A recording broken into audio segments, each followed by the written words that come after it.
అందరికీ నమస్కారం అండి. జేఈ మెయిన్స్ 2025 సంబంధించి సెషన్ 1లో మనము 22nd, 23rd, 24th ఏవైతే ఈ డేట్లో జరిగినటువంటి సెషన్స్ ఒకసారి చూడగలిగితే 22nd షిఫ్ట్ 1లో 250 నుంచి 280 వరకు కూడా స్కోర్ వస్తే 99.9% రావచ్చు.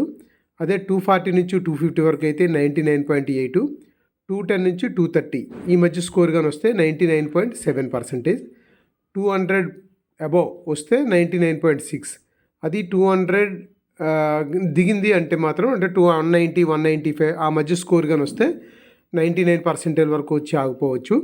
ఇంకా 190 కంటే బిలో స్కోర్ వస్తే మాత్రం 98%కి వెళ్తుందండి. అలాగే 22nd షిఫ్ట్ 2 గురించి కానీ మనం మాట్లాడుకుంటే ఆ రోజు 240 నుంచి 260 ఈ స్కోర్ కానీ చేయగలిగితే 99.9% ఇది టాప్ పర్సెంటేజ్ వచ్చే అవకాశం ఉంది. అదే 235 నుంచి 240 అయితే 99.8% ఉంది. 210 నుంచి 220 మధ్య కానీ స్కోర్ వస్తే 99.7. అదే సెకండ్ షిఫ్ట్లో 22nd నాడు 200 స్కోర్ కానీ తెచ్చుకోగలిగితే 99.5% వరకు కూడా ఉండొచ్చు. లేదు 180, 185 కానీ స్కోర్ పడిపోతే 99%కి వచ్చేస్తుంది. ఒకవేళ 170, 180 లేదా 160 వరకు కానీ స్కోర్ కానీ డౌన్ అయితే 98% వరకు వచ్చి ఆగిపోవచ్చు. అంటే షిఫ్ట్ 2 వాళ్ళకి 160 స్కోర్ వస్తే 98% వస్తుంది. అంటే ఇక్కడ 98% అయినా సరే చాలా మంచి పర్సంటేజ్, మంచి ర్యాంక్ కూడా వచ్చే అవకాశం ఉంటుంది. ఇంకో 23rd వచ్చేటప్పుడు మనం చూసుకుంటే షిఫ్ట్ 1లో 230 నుంచి 250 ఈ మాత్రం స్కోర్ చేయగలిగితే చాలండి, 99.9% వరకు మాత్రం ఉంటుంది. మరి ఒకవేళ 99.5% ఉండాలంటే మినిమం 210 నుంచి 215 వరకు మాత్రం స్కోర్ చేయాల్సి రావాల్సిన అవసరం ఉండొచ్చు.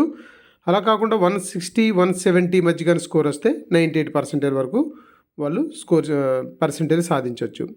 అలా కాకుండా షిఫ్ట్ 2 23rd నాడు 240 నుంచి 275 అంటే మినిమం 240 అబోవ్ వస్తేనే 99.9% ఉండొచ్చు. లేదు 99.5% ఉండాలంటే 210 వరకు ఉండాలి. లేదు మనకి ఇంకా స్కోర్ తగ్గిపోయింది అనుకుంటే 22nd నాడు షిఫ్ట్ 1లో మనం చూసుకుంటే 150 స్కోర్ కానీ వస్తే 97% వరకు వస్తుంది.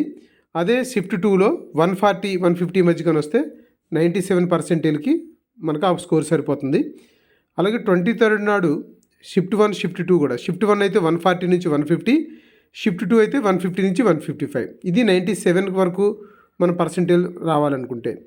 అదే 24th నాడు అయితే మాత్రం 120, షిఫ్ట్ 2లో 125 to 135, ఎందుకంటే షిఫ్ట్ 2 24th నాడు కొంచెం డిఫికల్టీ ఉంది అని అంటున్నారు కాబట్టి 125, 135 మధ్యలో కానీ ఉంటే 97%.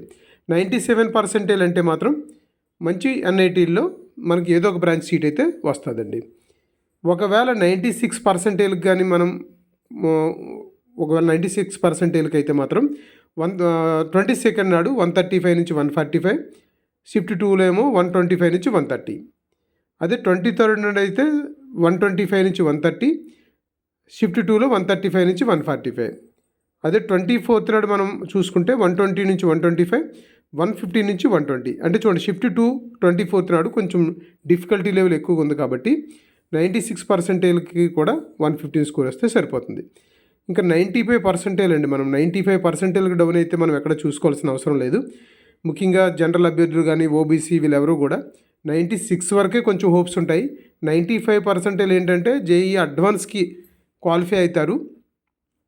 నెక్స్ట్ జేఈ మెయిన్స్ సెకండ్ సెషన్కి కొంచెం పికప్ చేసుకునే స్కోప్ ఉంటుంది, కొంత కాన్ఫిడెన్స్ లెవెల్ పెరుగుతాయనే ఉద్దేశంతో 95% వరకు ఒకవేళ వచ్చినా భయపడాల్సిన అవసరం లేదు.